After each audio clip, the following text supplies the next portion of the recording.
Welcome to our campfire on health and justice reform as we explore more compassionate and evidence-based approaches to safeguarding societies. My name is Susan Prescott. I'm Director of the Nova Network and a Professor of Planetary Health at the University of Western Australia.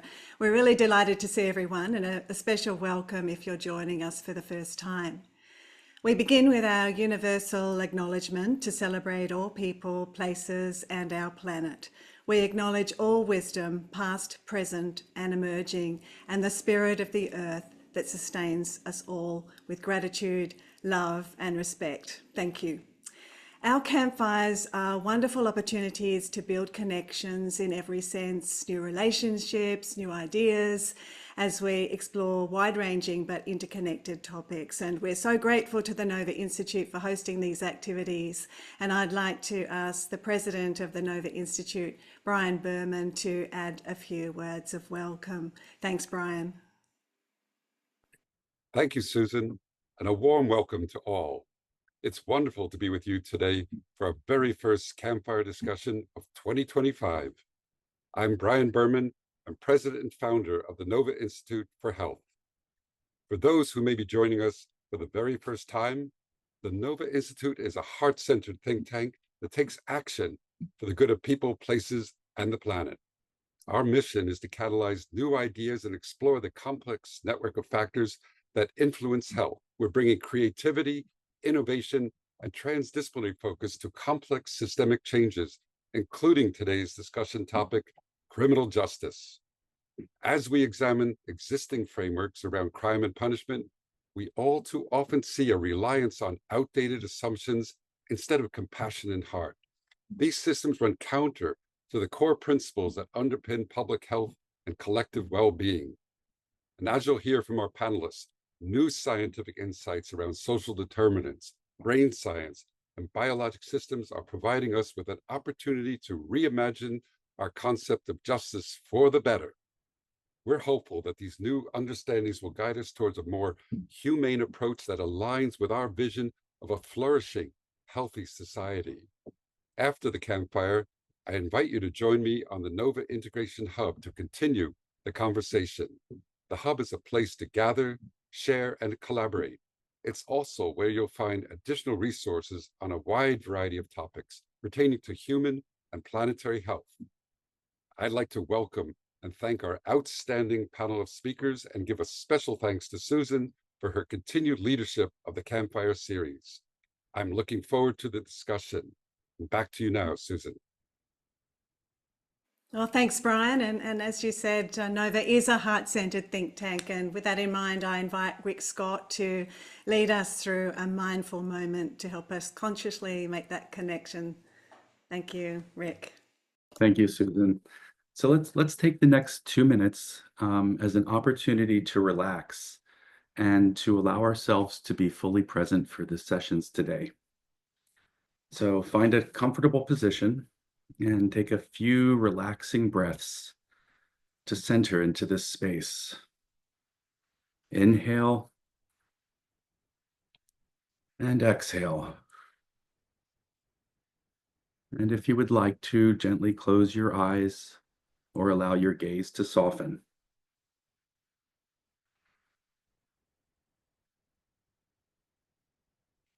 Allowing your breathing to be natural and relaxed.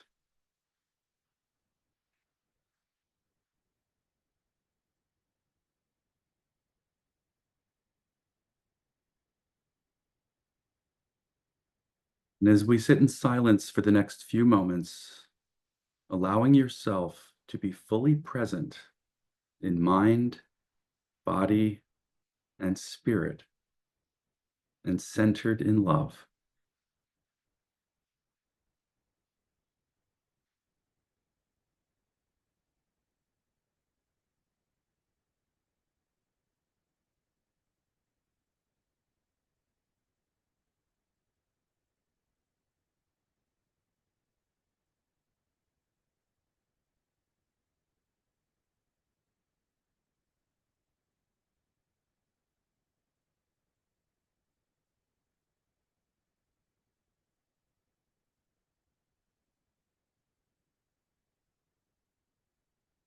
When you are ready, return your attention to this space and gently open your eyes.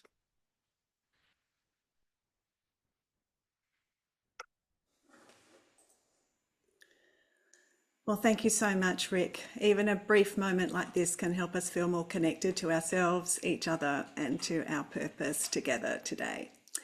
Now, just to overview our schedule, I'm going to set the scene with a 7-minute introduction to frame the topic, and then introduce our panel of speakers to each briefly share their perspectives for around 7 minutes each as well. And this will be followed by a discussion, because we know there are many others on the call who have important perspectives. So we'll just go to my introduction now. Thank you. Today we'll explore the inherent connections between well-being and justice, biology and behaviour, and the need for more integrated approaches. For millennia, communities have established guardrails to safeguard both individuals and the collective interest. We've relied on shared principles, trust, and a common understanding of behaviours that uphold fairness, respect, and accountability. In the face of mounting social turmoil and global conflict, we need even greater emphasis on efforts towards collective well-being and justice. It is critical to re-examine long-standing paradigms that shape our structures and systems, ensuring they align with both evolving value systems and contemporary scientific insights that support justice and human flourishing. Nowhere is this more urgent than in the criminal justice system, which remains rooted in pre-scientific worldviews that focus on blame, retribution, punishment, and outdated concepts of free will or willpower that fail to consider social and biological determinants of behaviour. Despite significant advances in neuroscience, trauma research, and behavioural genetics, legal systems still rely on outdated assumptions, much like the once prevalent belief that obesity stemmed from a lack of willpower or moral fibre. Just as science has overturned misconceptions about willpower and health, legal systems must also evolve towards fairness, human flourishing, and evidence-based approaches to accountability and rehabilitation. Ultimately, we must see the inherent connections between health and justice and move beyond fragmented, siloed approaches. Neuroscience can transform legal systems by integrating brain science with legal decision-making for a more rehabilitative approach. Concepts of neurolaw acknowledge how brain structure, environment, and genetics shape behaviour, informing humane sentencing, ethical forensic decisions, and improve mental health interventions. To create a truly just system, we must move beyond punitive responses and address the root causes. Our recent work with the legalome, a term coined by our own Alan Logan to advance the use of omics technology and microbiome science in forensic psychology, explores the legal implications of the gut microbiome's effect on mood, cognition, behaviour, and decision-making. A compelling example is autobrewery syndrome, where fermenting gut microbes produce ethanol, leading to intoxication and unintentional behaviours. Similarly, chronic consumption of addictive ultra-processed foods can drive neuroinflammation, cognitive impairment, and mood disorders, factors increasingly relevant to civil and criminal justice. This raises notions of culpability, emphasising the social, behavioural, and legal consequences of diet and gut health, and the need for a more nuanced understanding of biology and intent. The disconnection between modern science and legal frameworks has far-reaching consequences. Punitive models reinforce cycles of harm, ignoring the effects of childhood adversity, inequality, and neurobiology on behaviour. Research shows that many criminalised actions result not from moral failings, but from complex social and biological influences. This is also key to prevention. Accountability must extend to society when it fails to identify and protect the most vulnerable. With more supportive environments, many at risk might never enter the justice system at all. Our justice crisis is not separate from the deeper global spiritual crisis, one of suffering, disconnection, fear, and confusion. In this era of integration and convergence, we must recognise that addressing the underlying causes of despair and alienation benefits both individual well-being and societal harmony. This requires nurturing awareness, resilience, and emotional connection from an early age to counter persistent tendencies towards punitive thinking, fear of outgroups, and the joy of punishment. For example, encouraging a culture of forgiveness, while not a substitute for justice, offers a powerful inner capacity to break cycles of resentment and retaliation. Unlike justice or reconciliation, which depend on others, forgiveness is a personal choice with measurable physical and emotional benefits.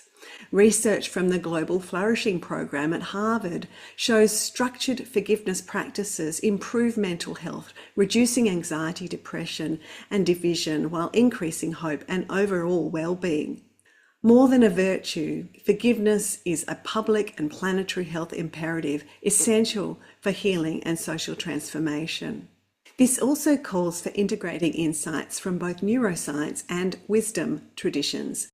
Contemplative practices such as meditation reshape neural pathways, enhance impulse control, and foster personal transformation.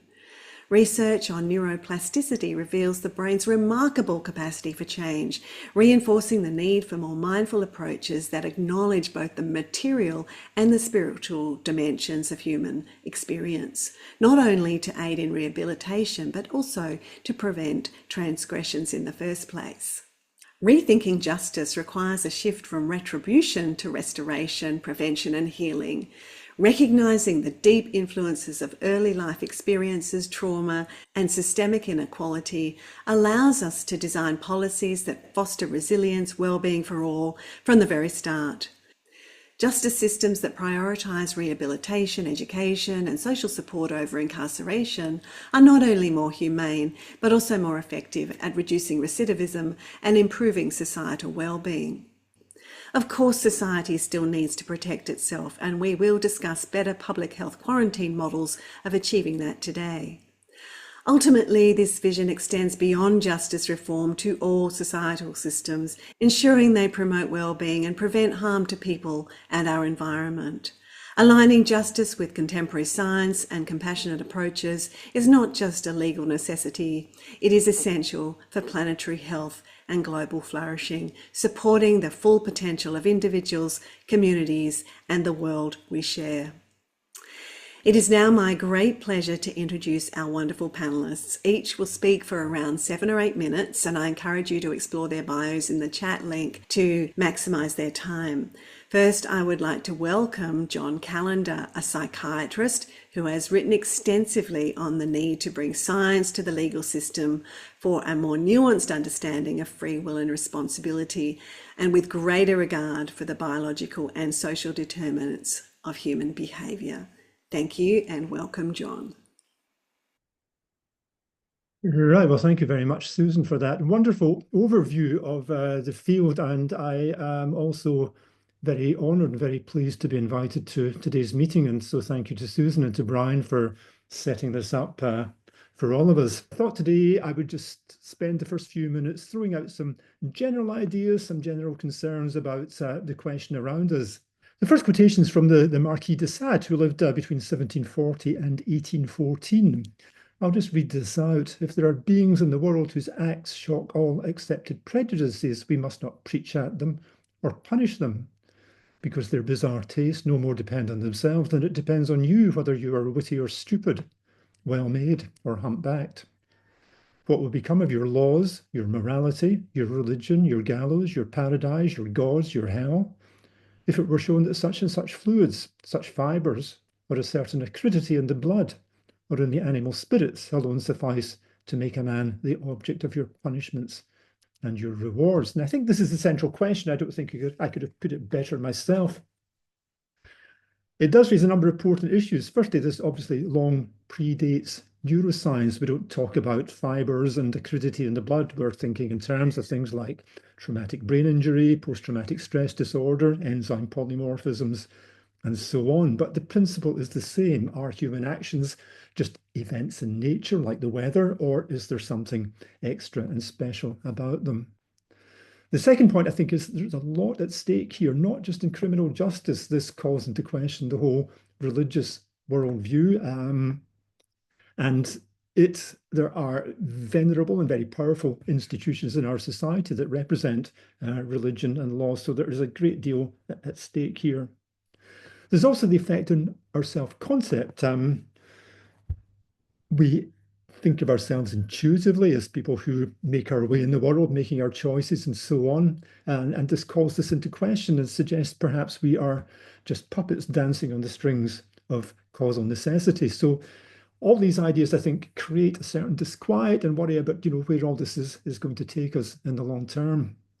There's another quotation, this time from Fyodor Dostoevsky, taken from a novel called Notes from Underground, written in 1846, again, long before neuroscience was ever heard of.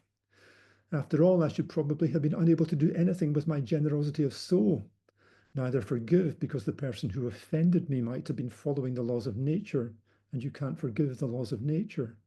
Nor forget, because even if it was according to the laws of nature, it was still an affront. So this suggests to me there's an emotional human reaction to crime that doesn't quite go away when we bring it into the realm of science and so on. So 3 questions on this slide. Does crime just become a medical, psychological, social, political problem? But what about morality? What about justice? And historically, crime has been seen as being within the province of morality and justice, and we are embarking on a very radical shift in thinking when we bring it into the scientific paradigm. So the question, I think, is, do morality and justice just get set aside, deemed as relics of a bygone pre-scientific age, or do we try and integrate them into a scientific worldview and a scientific view of crime? And I think it's quite important that we think about that, because there is a question, is it psychologically possible for us just to dispense with morality and justice? Will that ever be politically and socially acceptable? So what might be the way forward? I think one way of beginning with this is to think, well, what is this thing we're calling justice? Can we dig into that and analyze it in some way? And I think a lot of what we call justice is about reciprocity in human relationships, and reciprocity entails equity, balance, and fairness. Now, most human relationships are really just arrangements we enter into for mutual benefit, and we expect reciprocity in those. And that applies even to the most altruistic of relationships. For example, a parent to a child, even there, most of it is altruistic, but there's still some expectation of reciprocity, that we will be treated with respect, that our love will be reciprocated, and so on. The idea following from this is that criminal action leads to a loss of balance and equilibrium, not just in the victim, but also in the community. It threatens the whole moral and social fabric that we depend upon to keep ourselves going. It violates the dignity and respect owed to a fellow human being. And following on from this, one could say one role of the criminal justice system should be to restore this lost equilibrium. And this provides a rationale other than retribution, perhaps, for the punishment of offenders. And this theme of restoring balance has been a constant and recurring theme in narrative art from classical Greece to the present day. And any cop serial or crime thriller usually starts with something bad happening and then proceeds through twists and turns to some satisfactory resolution in which balance and justice have been restored to the world. Religious belief, the big monotheistic religions such as Christianity, Judaism, Islam, God is seen as a source of justice, mercy, and desert. Now, I'm not trying to bring in religion in support of my argument as such, but merely pointing out that religion is often the expression, the symbolization of important elements of human psychology and human relationships. And in religion, we find almost an equation of guilt and debt. The German word for both is die Schuld. In the Lord's Prayer, we have forgive us our debts as we forgive our debtors. Christ is often referred to as the Redeemer. The original meaning of redeeming something is to get something back by paying off a debt. The central event in Christianity was the crucifixion of Christ. Why did that happen? Well, as most people know, Christ died on the cross so that we could be forgiven our sins. But why? If God wanted to forgive us, why not just do so?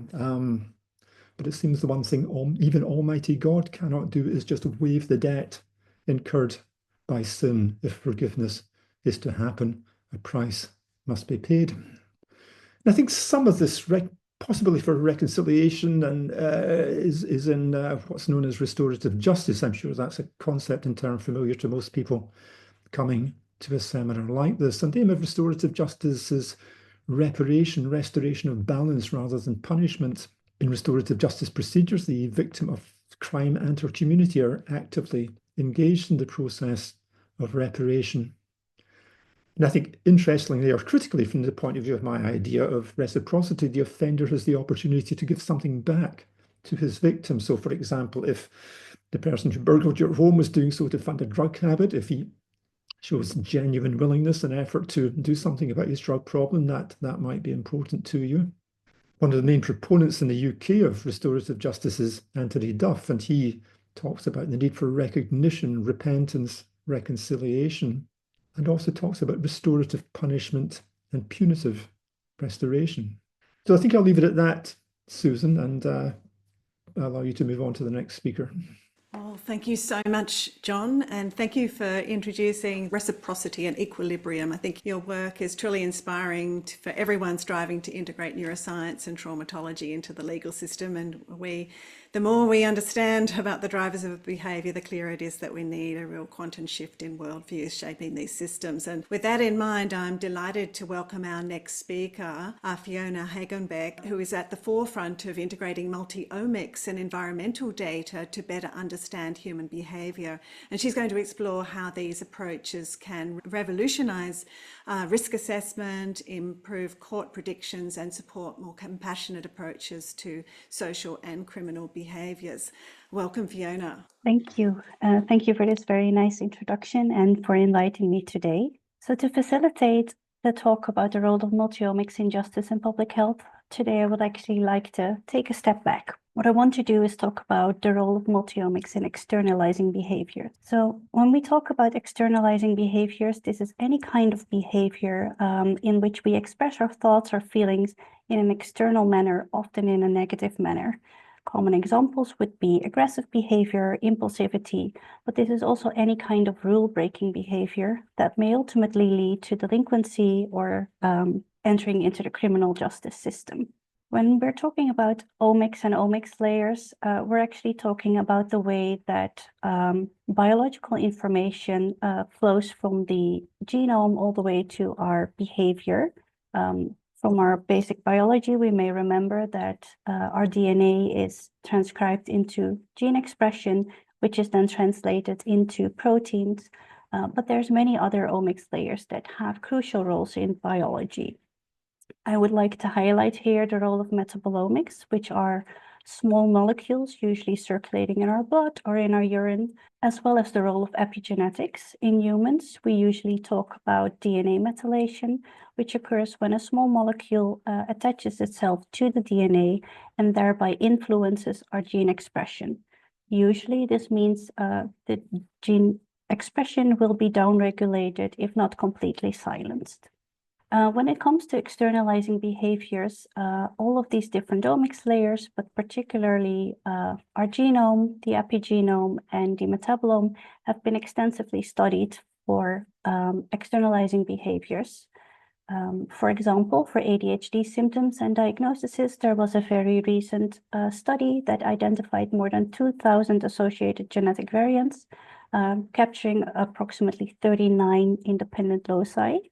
For aggressive behavior, we found in big meta-analysis more than 13 associated DNA methylation sites, and my own work has identified 4 amine metabolites as well as creatinine and oxidized DNA and RNA that play a role in oxidative stress and therefore in inflammation for aggressive behavior. However, this gives us only an idea on how a single omics layer impacts externalizing behavior. We know that all of these layers interact with one another, so studying these separately might not be the best approach. So what I've been doing at the end of my PhD and in my postdoc research is starting to combine different omics information to see if this can give us a clearer picture of the biology underlying externalizing behaviors. I've been able to do this for aggressive behavior, and I've worked together with Nikki Huberts also on ADHD. We were able to conduct these studies because we were part of a big consortium where we collected new data in the Netherlands Twin Register, where we had biological information for more than 500 identical and 200 fraternal twin pairs. And in collaboration with Peter Roetman from the LUMC Curium, we were also able to collect the same information in children that were referred to psychiatric hospital. Overall, we collected buccal swabs and urine samples in order to do genotyping, which we then summed into polygenic score, which captured the association across the genome for a particular trait. We measured the DNA methylation in buccal cells, and we were able to get urinary metabolomics data for 3 different platforms, which meant that we were able to target different biological systems as measured in urine. And we then combined all of this information in complex models that tried to predict whether or not a particular child would be aggressive or would have ADHD, while making sure that all of these models were aware of the connections that happen between all of these different omics layers, and thereby able to reduce the amount of information that goes into a single model. In essence, we managed to do this. Here for both aggression and ADHD, you will see the most strongest connections we saw for a model either targeting aggression or childhood ADHD.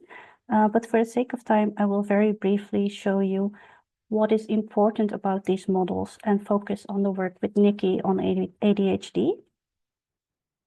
So here's again the strongest connections we found. And what is important of these models is that we know they're biologically valid because they capture part of the same information we saw in earlier single omics studies. For example, we've been able to find in these models links to essential amino acids, which are known for ADHD. We've been able to pick up CPGs in the MOD1L1 gene, which were already known, as well as genes in the TMEM family, again, picking up unknown biology. But what is very cool about these kind of models is that we're able to pick up on things we did not know. For example, we found new evidence for associations in the STOP2 gene, as well as links to paternal smoking, which hasn't been shown for ADHD before. So to conclude, using these types of multi-omics models, we're able to get new insights into the biology of externalizing behaviors. But this is still at a single time point. So what I would like to leave you with is what I feel should be the next directions in this field, and that is to start modeling externalizing behavior and biological processes over time, so that we can also start digging into some of the causal relations, which ultimately will help us do proper translational research and may then give us insights into new personalized interventions, in addition to those interventions that already exist for externalizing behaviors. So with that, I would like to thank you for your attention and thank all of the co-authors involved in this work.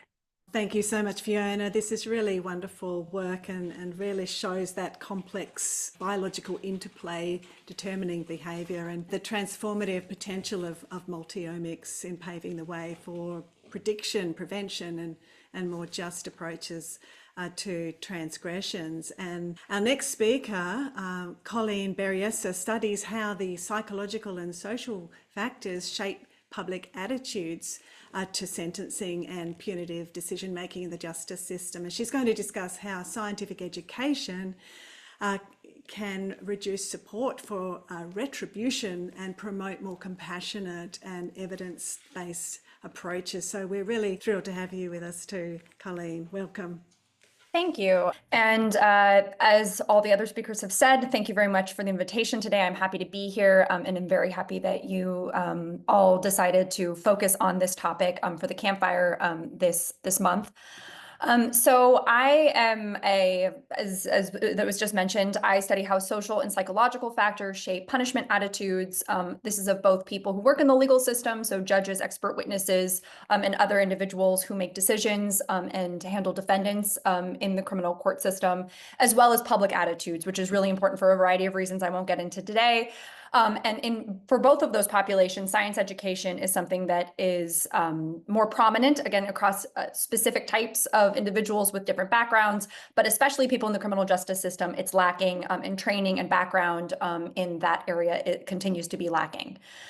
So there, some of this has been covered and a lot of this is background, but there obviously has been a host of biological and behavioral science evidence in the last 30 to 40 years that have really challenged the notion of free will in the way that, philosophically we've talked about it. And this is, again, not just related to human behavior more generally, but also criminal behavior and how there might be factors that are influencing an individual's ability to either exercise or influence their own behavior in certain social situations, so conforming their behavior to the law. And so this could be related to mental illness. There's a host of wonderful research that's been done about biological influences to the development or higher likelihood for different types of mental illness. And again, this is so many different types of psychiatric diagnoses that can be talked about, some of which have been associated with increased types of offending.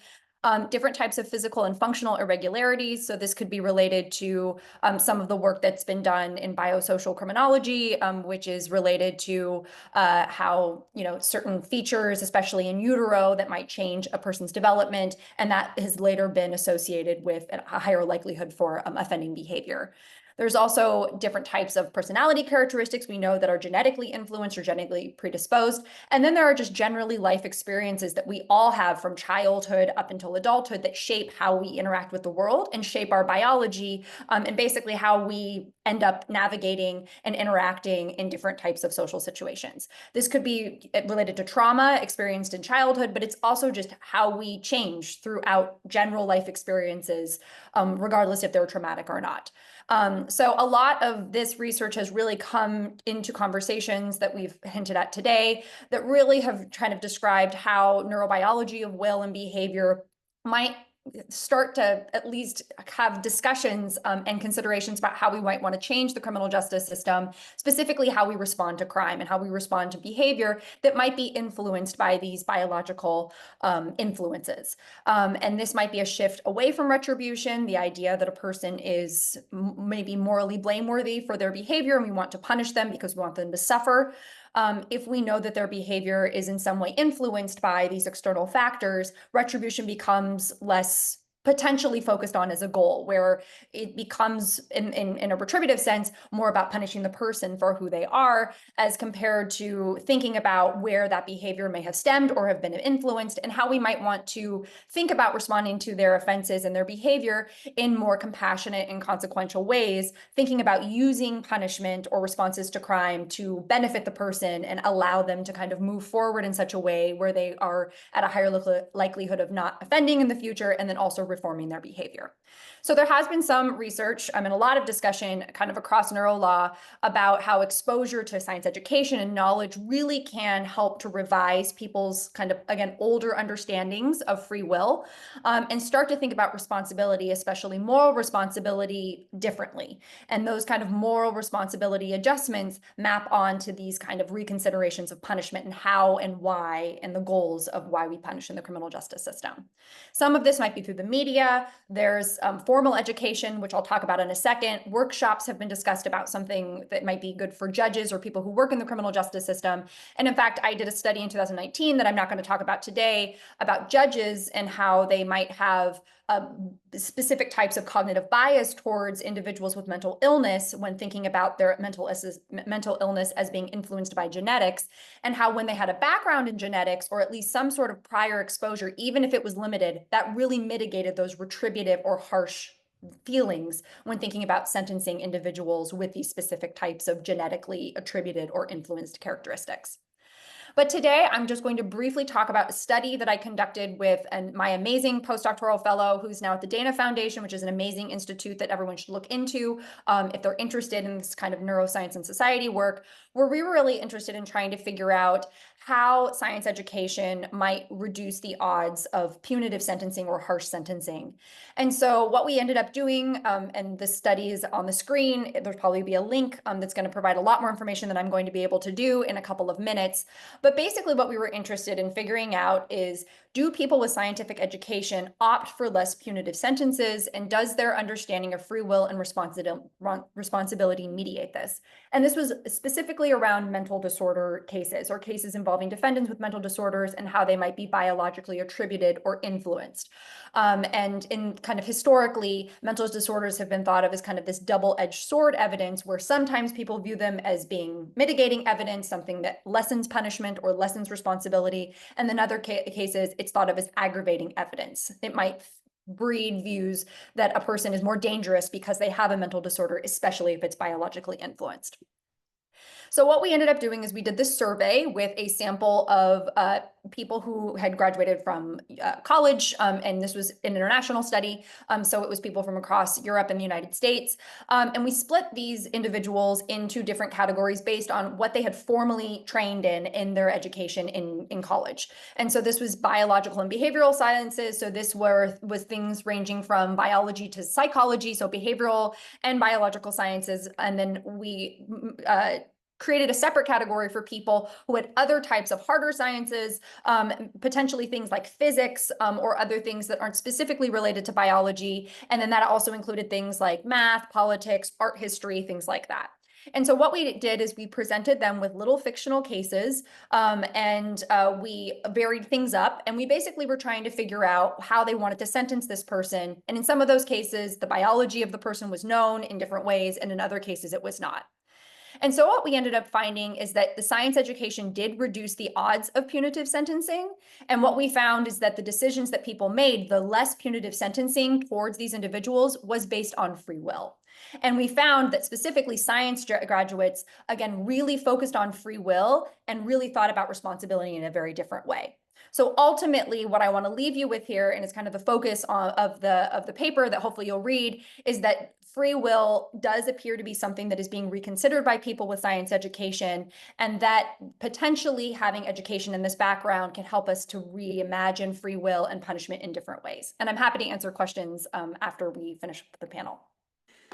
Thank you, Colleen. That's really, really wonderful and beautifully underscores the power of science education, particularly biology, in shifting perceptions and attitudes. And as a pediatrician, I think if we emphasize this more in early life education as well, I'm sure it would lead to kind of less retributive societies. And that is a perfect segue to our next speaker, Greg Caruso, who will explore how society can protect itself from harmful behaviours without resorting to excessive punishment. And he's written extensively on public health quarantine models and frameworks that prioritise prevention, rehabilitation and risk management over retributive justice. And we will put the link to his books in the chat. And we're really so delighted to have you with us, Greg. Welcome. Thank you, Susan. And thank you, Brian, for having me. I'm very excited to be here. And I'm going to start with just some definitions, quickly defining retributivism. So the retributive justification of legal punishment maintains that absent any excusing conditions, things like mental illness or insanity defenses, wrongdoers are morally responsible for their actions and deserve to be punished in proportion to their wrongdoing. I wanted to put the definition up there because I just want to highlight two central features. According to retributivism, agents, deserve to suffer for their wrongdoing in some intrinsically morally good sense. That is, the justification is backward looking and it's not grounded in any forward-looking benefits like safety, reconciliation, moral formation, or moral development. And it presupposes that agents are free and morally responsible in what I would call the basic desert sense, which is the sense that would justify blaming and praising and punishing and rewarding them, again, without any reference to any forward-looking goods. So the question is retributive legal punishment justified? And I'm coming at this question as a philosopher. And the topic of free will has come up several times today with the previous panelists. I'm also a free will skeptic. So one reason to think that agents do not deserve to suffer for the wrongs they've done in the sense required for retributivism is that they're not free and morally responsible in the sense required. So just a quick word about free will skepticism here. I won't go into the arguments for why I adopt skepticism, but I'd be happy to later in the Q&A. But the thesis of free will skepticism is that who we are and what we do is ultimately the result of factors beyond our control. And because of this, we're never morally responsible for our actions in what's called the basic desert sense, exactly the sense that's needed to justify retributive punishment. Some people fear that if we adopt the skeptical perspective, it's going to lead to nihilism or despair. We're going to just have to let criminals run free. So in my work, I've been trying to paint an optimistic picture about the practical implications of free will skepticism. So I call myself an optimistic skeptic. And a lot of my work has focused heavily on the implications in criminal law and criminal justice and public policy. I just want to mention there's plenty of additional reasons for rejecting retributivism besides free will skepticism, but I'll just mention two. One is sort of an epistemic argument, which is even if you don't fully reject the idea of free will, we might acknowledge that there's sufficient doubt about whether agents are free in the sense required to justify retributive punishment. And that doubt should undermine the case for retributivism. So the idea is that for the state to justify imposing severe harm on its citizens, it has to reach a really high epistemic bar. It has to be pretty certain that individuals deserve to be punished in that way. But the free will debate has waged for over 2,000 years, and there's no clear consensus that's been reached. And that doubt, even among experts, should throw into doubt the retributive grounding, the foundation and the idea that individuals justly deserve to be punished and to suffer. And so the arguments for free will that exist now in the literature don't reach that high epistemic bar. And as a consequence, we as a society should refrain from imposing harm on individuals on the assumption that they deserve it. Another point, which is really worth stressing here, is that retributivism leads to practices and policies that are excessively punitive and counterproductive. In the United States, we have about 4.5% of the world's population, but we house 25% of the world's prisoners. That's the largest rate of incarceration known to civilization. We incarcerate 700 people per 100,000 citizens. 1 out of every 31 Americans is somewhere within the criminal justice system. And we're not getting good outcomes from this excessive mass incarceration. In fact, we have the highest rate of recidivism in the world. So what's the alternative? I propose something called the public health quarantine model, which is not only non-retributive, it's also non-punitive. So here's a sort of basic analogy that comes from Dirk Pereboom. Free will skeptics, as I said, claim that criminals are not morally responsible for their actions in this sense that would be needed to justify retributive punishment. Well, plainly, many carriers of dangerous diseases are not responsible in this or any other sense for having contracted their diseases. Nevertheless, we generally agree that the state would be justified and, at least in some cases, be permitted to quarantine them.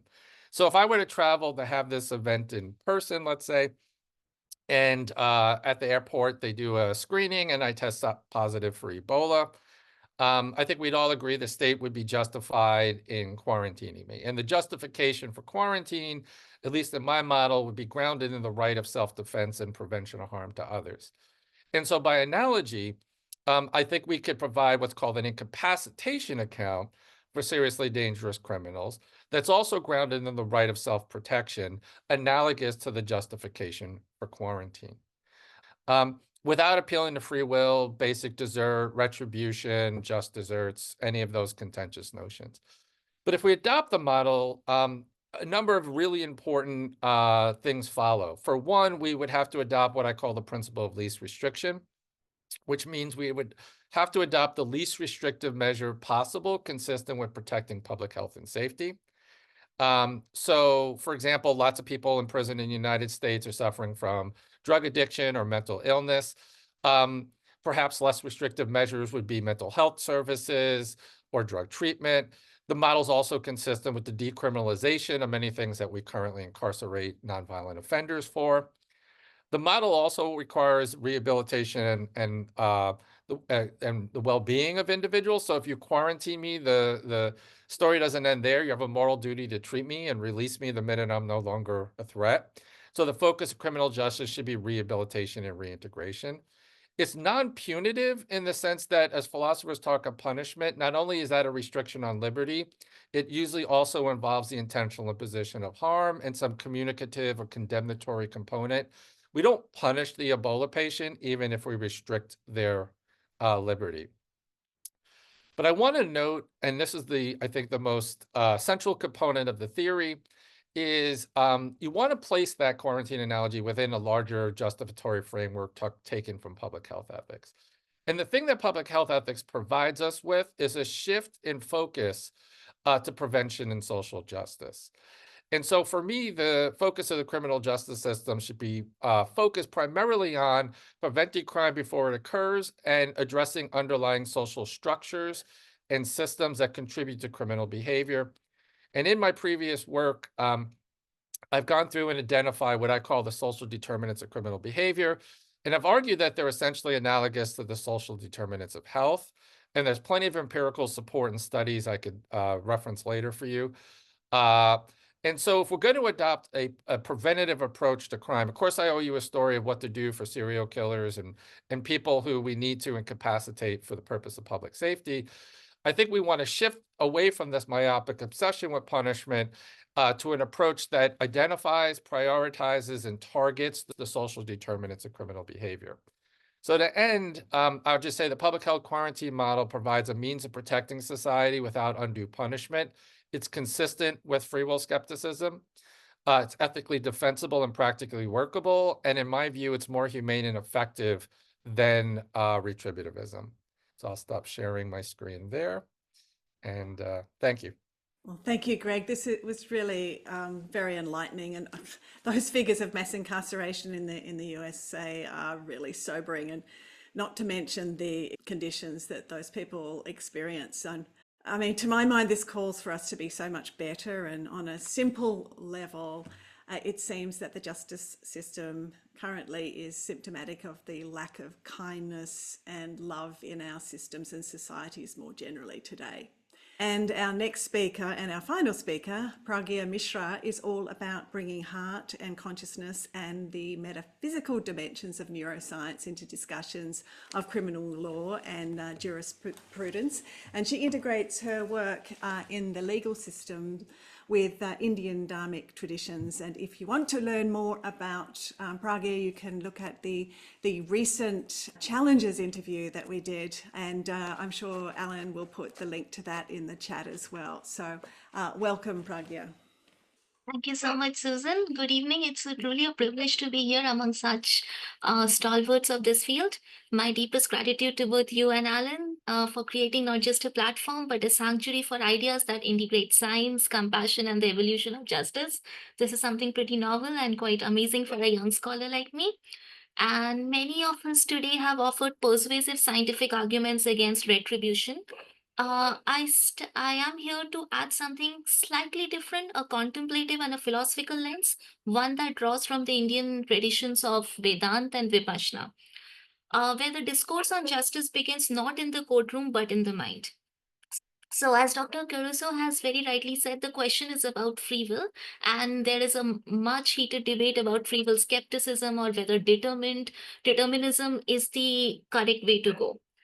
I would like to offer an alternative. Maybe rather than framing this question as to in the boundaries of free will and determinism, as we generally do in the Western thought and also in the scientific tradition, maybe the approach could be to go from freedom of will to freedom beyond will. Maybe we need to ask that, are we free to act, or rather are we free from the compulsion to act?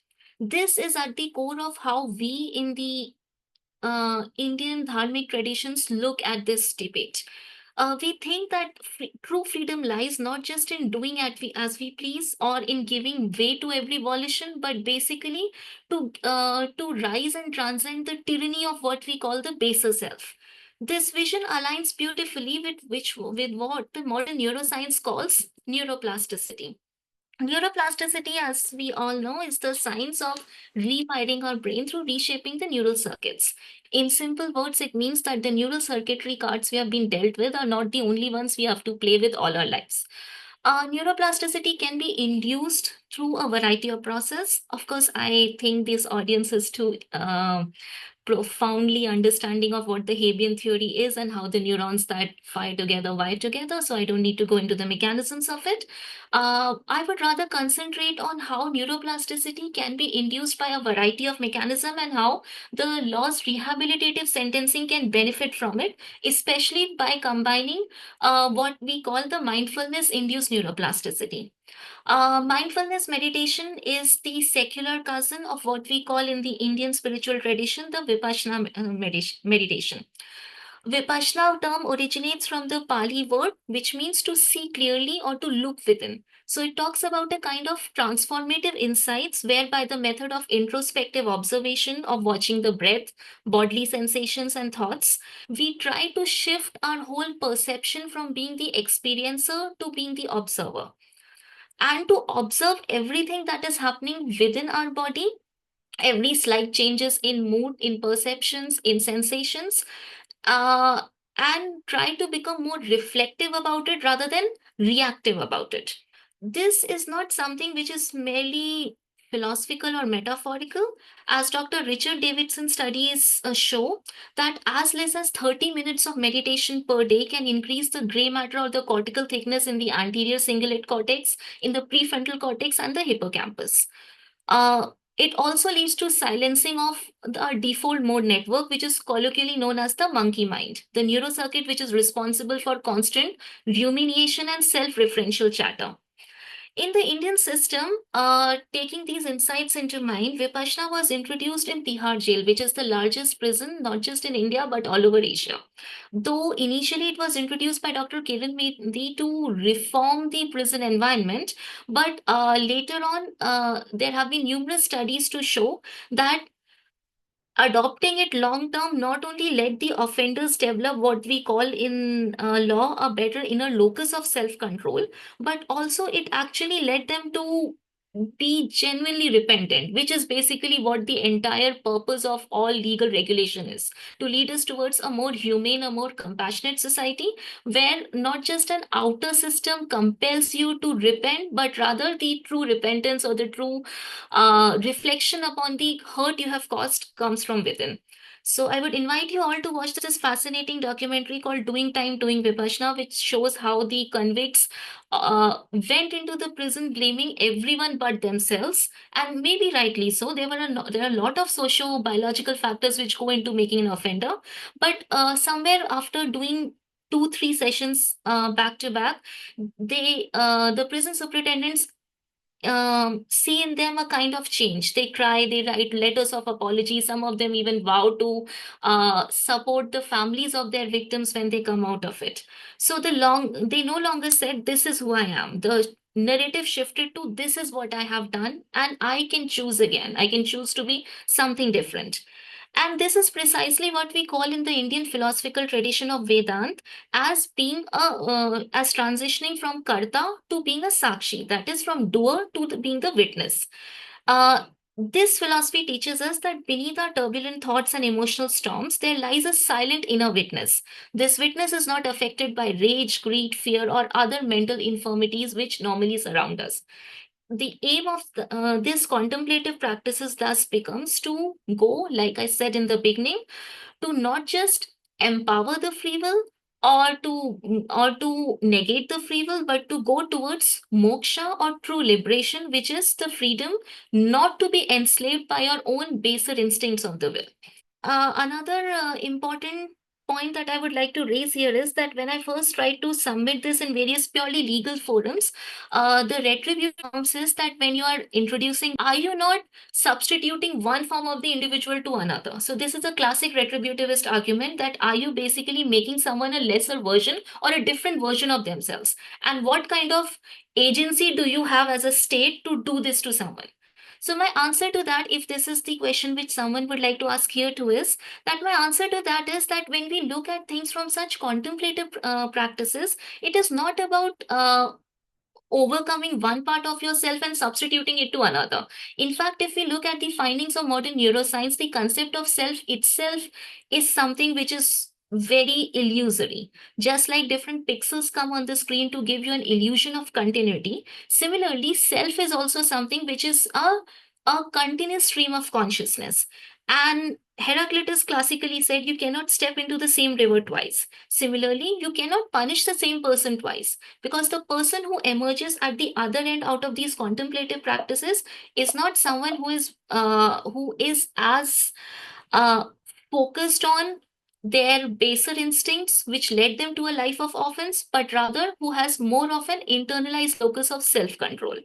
Thus, I would like to end this session by saying that what this Vipassana practice offers is not a blueprint but a possibility that justice, when rooted in such contemplative traditions, can move from being merely punitive to being more awakening, from being obsessed with retribution to being committed to restoration, from asking what did you do to what shaped you, and finally, when what you can still become. Thank you. Thank you so much, Pragya. It's really so important to blend perspectives from wisdom traditions as we seek more compassionate, restorative approaches. And I think your work really exemplifies this by considering both the heart and the mind. And just a reminder to everyone to check out the interview in Challenges Journal, in our journal with Pragya. And I think that link was put in the chat. So a huge thanks to all our speakers, and it really is wonderful to have people across such diverse fields and perspectives to discuss the health of our legal system, because this will be essential to the solution. So now we have an opportunity for discussion, including comments and questions from others here.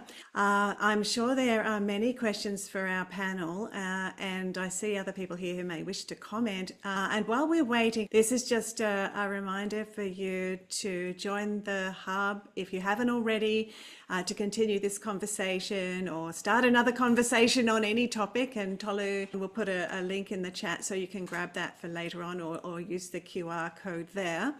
The resources and the comments from this meeting will be posted there, and you can also add your own ideas or start your own interest group as you like.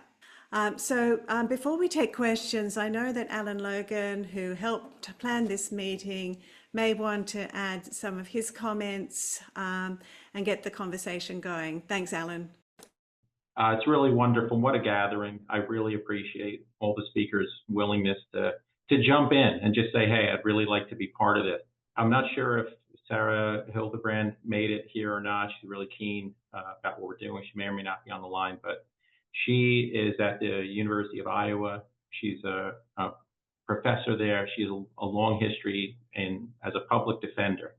And I think that is one little wrinkle I'd like to bring into this conversation, because Colleen's done some work. I put it into the chat.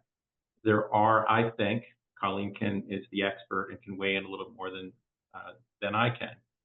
But intuitively, my suspicion is there's significant differences between prosecutors and people who would work in a public defender's office in particular, but defense attorneys more broadly, with regard to their openness to scientific evidence, to biobehavioral evidence, or more holistically, the entire bolus of social, biological, and psychological inputs from the developmental origins of disease perspective. By the time you start totting it all up, it's taking that person to that moment in time where they have that decision making.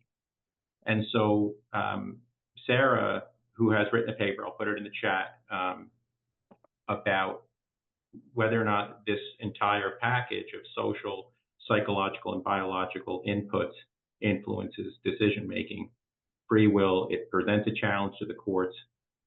She, like John, would be arguing that the law as an enterprise is not equipped, or perhaps better said, unwilling to allow itself to be equipped for the inputs. So it's essentially still operating in a pre-scientific framework as an institution. And I'll just say that if you think about Ketanji Brown Jackson and the barriers that she overcome to get on the Supreme Court, there is one aspect I think that flies a little under the radar that she's quite proud of. She's the only Supreme Court justice ever to have worked in a public defender's office. And to me, that's a very, very important thing with regard to this entire conversation and how it is that science, social science, biological, psychological science as a package are marginalized from the courts and essentially restricted entry, which if you read the paper from John, he makes a really strong argument about why that is. And he argues, and John, you can weigh in on this, you state that, hey, we can keep advancing the science, the neurosciences, the evidence, the microbiome is showing that free will is problematic, but you're still trying to put all of that square peg into a round hole because of the fact that law exists in this pre-scientific mode. So what do we do about that? To me, public health has not spoken up firmly about this at all. So, you know, that's something, and George Kaplan, you're here with that great expertise. So I'll leave it at that. And there's plenty to talk about here. Wonderful contributions from everybody, and I'm deeply appreciative of it. And Brian and Sue, thank you for allowing us and setting this up. Thank you. I don't know, Danny, you jump in, and then I'm sure that Colleen and John may wish to respond to Alan's questions in there. Yeah, there's just so much richness here, and I knew Alan's striatum was just lighting up the whole time. So I really congratulate you, Susan, for pulling this together in such a beautiful way. I was going to just follow up with what Alan is saying, that this knowledge requires a complete transformation of our criminal justice system from soup to nuts, and it requires that humans evolve in a way to recognize this information and not respond to our basic instincts to look for a retributive or punitive response to criminal behavior, which is really the simple way out, right? Without having to really consider the science. And the predictive analytics, though, are just not quite there yet in terms of a clean linkage between this huge constellation of influential factors and this final behavioral outcome to, you know, at the forefront in a determination of how to dispose of any given case, and at the end point, how to determine whether somebody has been rehabilitated. We're not able to really do that yet, but if we could have the goal towards this transformation and this evolution of human behavior and, you know, and human recognition of what's moral and ethical and kind and also most effective, right? These are more effective solutions to be compassionate. And I love the public health model. But yeah, I guess my question is sort of similar to Alan's, is, you know, how do we do that? How do we evolve in that direction? Because we seem to be currently devolving in a way that is making us more punitive, more angry, more willing to take these extreme measures in human and financial terms. John, thank you so much, Danny. And I think your work on the decade of the child should be a huge emphasis. Thank you, John. Would you like to add your thoughts? Yes, I fully agree with what Alan said. I think one of your slides, Susan, illustrated it beautifully, and that was a picture of judges who were wearing wigs. And this still happens in the UK. And, you know, in the 21st century, we have this bizarre spectacle of judges and senior lawyers decked out in the garb of 18th century gentlemen. And I think this exemplifies the fact that the law is still very stuck in this pre-scientific mindset. And I don't think we should underestimate the task of changing this. I thought Colleen's paper was fascinating and very valuable, but this is only the first step on the way. I mean, I was involved in a few years ago in a so-called fatal accident inquiry, and this was a young woman who'd committed suicide in prison. She was 21 years old, and the background to this was that she had been raped at the age of 15. She'd gone off the rails, as many young people do when that happens to them. A lot of deliberate self-harm, reckless behavior, culminating in a willful fire-raising. And this came to court, and even if they fully understand the link between traumatic experiences and this kind of behavior, there was nothing else they could do. There was no other custodial disposal apart from prison. They couldn't, I think, just let her go, because she had done this twice, in fact, tried to set a building on fire. So she went to prison, and there was constant talk of therapy and so on, but nothing happened. And then this was the tragedy that brought it all to an end. Tragedy begets more tragedy, it seems. Greg. Yeah, thanks. Yeah, just to follow up on some comments. One thing I want to say about the introduction of sort of neuroscientific considerations in the law. So I've written about free will skepticism. I've written a book on neurolaw as well, and its place in neuroscience. And it has actually, there has been a marked increase in the number of cases, for example, that introduce brain scans and neuroscientific or even biological evidence. What I would say, though, is I want to caution some concern here about that approach to some degree. One concern I have is that we don't want to get into the realm of what's called excuse extensionalism, where we already buy into a system of desert, we already buy into a system predicated on the belief in free will, or a system of criminal justice that's predicated in assumptions about free will. And then we use neuroscientific or behavioral cognitive neuroscience insights to extend the level of excuses.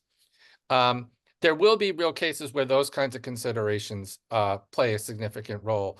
But I think we have to actually more deeply challenge the fundamental roots of the legal system and its grounding in assumptions about free will, which are far more holistic than an approach that just looks at cases where someone has a brain tumor and it changes behavior modification. And so what I want to do, and what I've tried to do in my work, is actually undermine or try to challenge the underlying assumptions that support, say, retributive punishment, and argue that there's really no philosophical grounds, or that we are engaged in some kind of moral malpractice if we continue to try to distribute justice in accordance with desert. Because the concept of desert itself, at least in the sense that it's used to justify retributive punishment, doesn't satisfy the requirements needed for either the epistemic argument or even the skeptical arguments I push. We also should highlight and push the fact that its effectiveness is very poor. It doesn't produce the outcomes we want, and it doesn't rehabilitate offenders. We're in a system where we instill a kind of learned helplessness. I've even talked in my own model about prison design. Our institutions is designed particularly for punitive purposes. If we want a system that's geared towards rehabilitation and reintegration, we literally have to redesign the ecosystems. And there are some good models in places like Belgium and Norway and Scandinavian countries. So I would just say, like, yes, we have to appeal to the scientific foundations of our beliefs, but I want to make sure that when we're employing it within the law, we're not just using it as a form of excuse extensionalism, where we extend existing excuses to just a few more cases, and rather we really attack the underlying philosophical foundations of the system of desert itself, or the assumptions that undergird the criminal law, especially in the United States. And in my work, I've cited cases where the Supreme Court even appeals to notions of free will as a foundations for criminal law. And that's a much broader set of concerns than just extending a certain small range of limited excuses. Of course, even within the public health quarantine model, it will also matter what kind of capacities agents have, whether they have neurological disorders, whether they're suffering from a brain tumor, because those will matter for both forward-looking considerations and for forms of rehabilitation. And so those are relevant as well in terms of determining sanctions. But I think for the more holistic challenge, we need to go a little deeper. Sorry. Absolutely. So we really do need that shift based on both science and the deeper, more compassionate worldviews, and certainly go beyond the lesional understanding of excusing behaviour or explaining behaviour. And Fiona's work so beautifully explains how this is just so polyfactorial and polygenetic, poly everything, exposure, the exposome, and everything is all at play here, but not to make excuses, but to actually have a deeper understanding and a compassionate approach. George, did you put up your hand? Okay, so a few things. First of all, I want to thank the presenters for really very stimulating presentations. Just a couple points. In the late 60s and early 70s, I guess a psychologist at Stanford, Dave Rosenham, did a study of the training of attorneys in the U.S. and found that over the course of their socialization to become lawyers, the concept of justice disappeared. And the main mechanism behind decision-making was kind of bureaucratic, based on a set of laws, precedents, et cetera, with justice hardly ever being mentioned. I don't know if that is still the case. I hope it's not.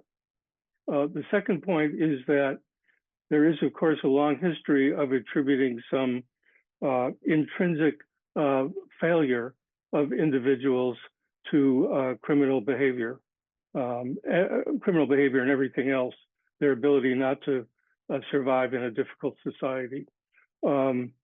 I wonder, given this multifactorial concept, I wonder, and given that we know that much of the behavior of people is grounded in structural factors that affect the exposures they have, the food they eat, the consequences of what they do, the support they get from their family. How can we integrate those structural considerations, getting away from kind of an individual difference model at the neurological level? How can we integrate this view that there are structural factors really at work here, and that those need to be given as much attention, I would argue even more attention, than the biological mechanisms, the neurological mechanisms which explain behavior? And thirdly, I just want to point out, and I sent a note about this to Alan, I think yesterday, that the San Quentin jail in California, which had an awful history of being a terrible place, a place with a very active death row, even though it was outlawed in California, is now being converted to a facility based on the Nordic model, in which inmates, those who have been convicted, have their own rooms, their businesses, they choose what they eat, they choose who they work with, they get lots of support in terms of building careers, retraining themselves, et cetera. It seems to me that without a full consideration of moving in that direction as well, and someone just mentioned the notion of needing to think about the design of prisons, unless we move in that direction, all the ideas about retribution and pathways away from retribution based on neurosciences are going to account for very little in terms of what happens once people get out of a carceral system. Thank you, George. And it really strikes me again as we have these silos of public health over here and justice over here, and there's so much that they can learn from each other. Colleen, I'm interested to hear your comments, especially going back to what Alan was also saying about whether we look at public defenders versus prosecutors, and what sort of attitudinal differences that and educational background there may be there. Yeah, so I mean, the paper that Alan was alluding to was a very small sample of judges, and so a lot of this I think is somewhat anecdotal. But I will say, so it's an area that I'm very interested in, an area that I have another grant actually for that I'm looking into doing some more work about this kind of pro-prosecution bias that Alan was kind of alluding to, the idea that the system is meant to be adversarial in nature, and that the burden is not meant to be on the defense, at least again in common law systems, at least, but how, in fact, the way that the criminal justice system is actually structured is actually very, very pro-prosecution, and that often the pathways to being a judge end up being through prosecutors' offices. And I think kind of, even again, anecdotally, I have seen in my work that it does appear that people who have a defense background or have more experience with defense, because you often have judges who have a mixture of experiences on both sides of the aisle. But I have found that they do appear to be, and again, this is anecdotal because it's just my experiences, but they do appear to be more defendant focused, which makes sense because they act as advocates for the defense and for individual clients in the criminal justice system. But because they are more individually focused, they are much more interested in understanding the roots of behavior and understanding influences that might have led to this person's experience in the criminal justice system. And that also appears to lead into a higher likelihood to be open to neuroscience, biological, other types of psychiatric, psychological information and evidence. And it, again, doesn't necessarily mean that the prosecution has a wall up necessarily, but I think they are less attuned with that aspect because they are less likely to view defendants as individual people with individual backgrounds and a nexus of experiences and features that lead them into the criminal justice system, while the defense, albeit you have public defenders who have hundreds of cases and may have a lot of difficulties getting to each of them and understanding and really becoming connected with their clients, they are going to be much more likely to be focused on that than a person who is prosecuting 100, 200 cases a week, very similar circumstances where they're thinking about the behavior itself rather than the person behind the behavior. And so, yeah, a lot of the work that I've been interested in more recently, even aside from science, is really about this prosecution angle and how there's a variety of features that lead people to be more interested in becoming a prosecutor or being a defense attorney. It is something that is severely lacking in judges. So as Alan was mentioning, Justice Brown is amazing. The fact that she is the first person ever to have a person with public defense experience to end up on the Supreme Court. And that's just something that we don't see. It's far less at the federal level. It's still extremely, the difference in people with defense background versus not at the state or district levels, it's extremely sometimes 3, 4, 5 to 1. So it's something that's a really problematic issue. Some of that is structural and definitely feeds into the kind of issues that have been talked about here today about how the criminal justice system functions and how that kind of traditional structure leads to people sometimes with preconceived notions about crime and offending or retributivism. Sometimes those feelings are already there, and that leads into being a prosecutor, and then that leads into being more likely to end up on the bench. So I think there's a variety of features here, and science is a part of this. Like, I think that science definitely, because you do see defense people with defense backgrounds and people who act as advocates potentially being more individually focused, sometimes there is a higher likelihood of a social work background or education in a science or psychology or things like that, where there is, again, more focus on the individual as compared to thinking about the reaction to a behavior or to an individual in more of a structural sense. So yeah, again, it's anecdotal, but I do think there is something there. And I am doing, again, current work aside from the science stuff related to this kind of pro-prosecution idea, but that's something that I think I'm going to weave into some of the interviews that I'm going to be doing soon with judges, just because it is something that I have, again, anecdotally seen and like to do it a little bit more systematically. And then the last thing I'll say is that George was just mentioning the adoption of the Scandinavian model in some of the prisons in different parts of the United States. In Pennsylvania, it's been something that's been very pervasive. A colleague of mine is the person who's been heading that up in Pennsylvania, and one of my PhD students actually is one of the main project coordinators to that.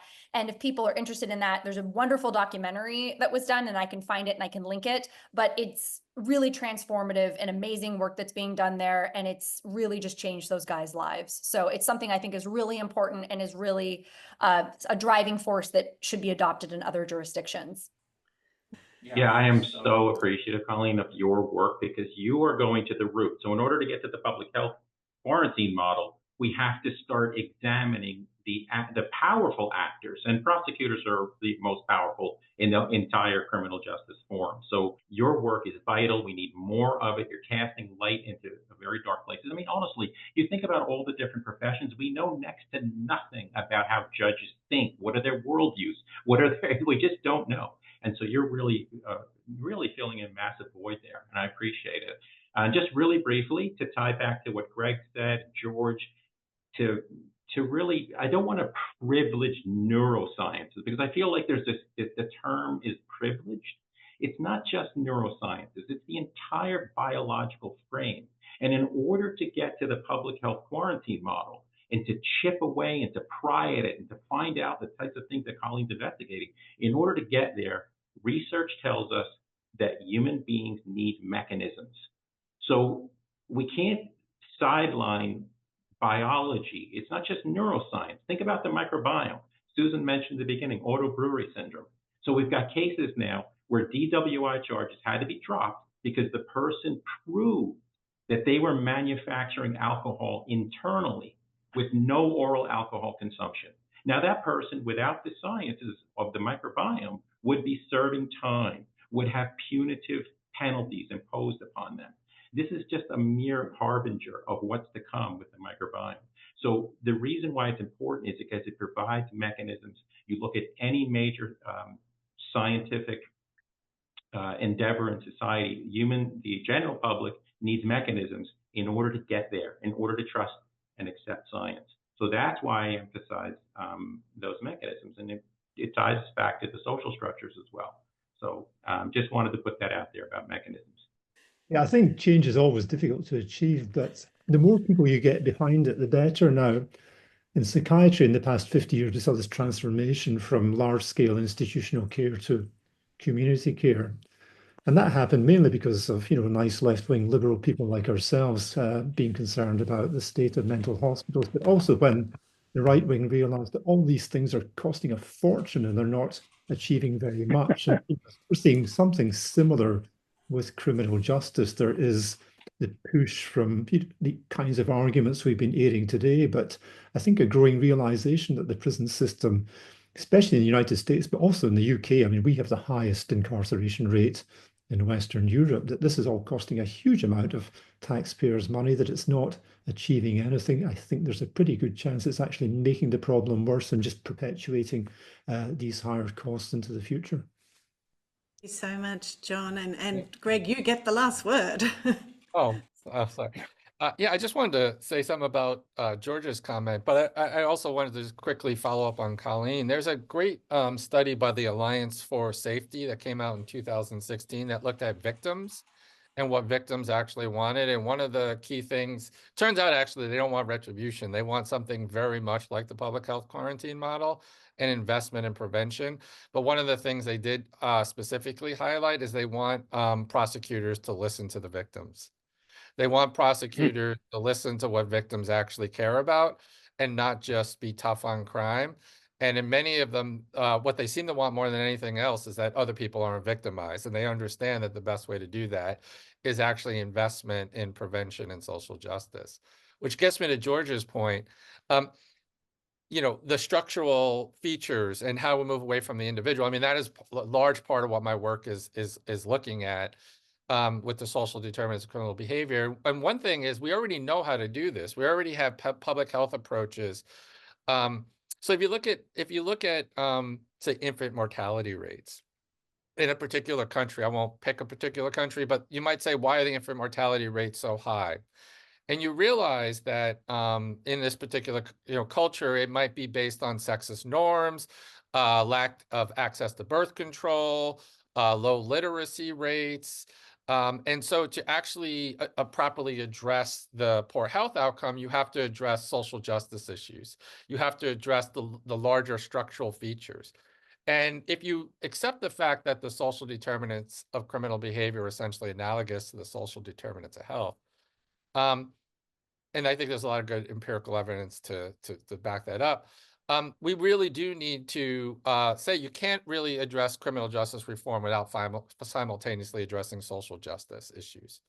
And that, in my view, public health institutions are essentially social justice institutions. And in the model of public health that I defend in my book, it's grounded in a particular account of social justice, a capabilities approach, if you're familiar with Nussbaum and Sen and others.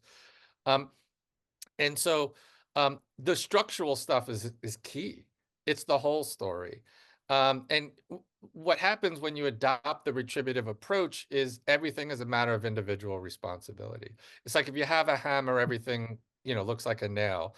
If you view everything through the lens of free will and retributive punishment, all wrongdoing is a byproduct of individuals, not circumstances. But when you look into the lives of individuals who are incarcerated, and John could probably talk a lot about this, there is no black and white hats. There are no clear lines between victims and perpetrators. In fact, almost all of those who are perpetrators were previously victims. Like, I'll give you one clear statistic. 90% of women incarcerated in the United States were previously victims of violence. 90. Domestic assault, child abuse, sexual rape, all kinds of cases of abuse and violence. You can't get a higher statistic for a social determinant in the case of incarcerated women. And so instead of looking at purely as a myopic focus on the individual and individual responsibility, we have to look at the social structures and try to prevent the kinds of conditions that lead to those kinds of abuses or those kinds of structural injustices that drive crime. So I'll just stop there, but thank you. Yeah, thank you, Greg. It's structural and it's culture, I think, as well. And we are up on time, and this is such an important topic, and I think it's going to be one that we revisit to continue this conversation at another event sometime. But I really do want to thank all of our speakers and all of you here for bringing your energy, perspectives and enthusiasm. And I again want to thank the Nova Institute for hosting us and Lachlan and Corpcom for taking care of the technical aspects in Melbourne. Today's recordings will be available at the event page in the coming week or so, and we'll let you know when they're posted. And of course, as always, the conversation doesn't end here. We invite you to continue discussions on the Hub, start your own discussions, and our next meeting will be sometime towards the end of May or early June. We'll give you the details soon. So I really want to thank you all again, and we wish everyone health and happiness until then. So thanks, everybody.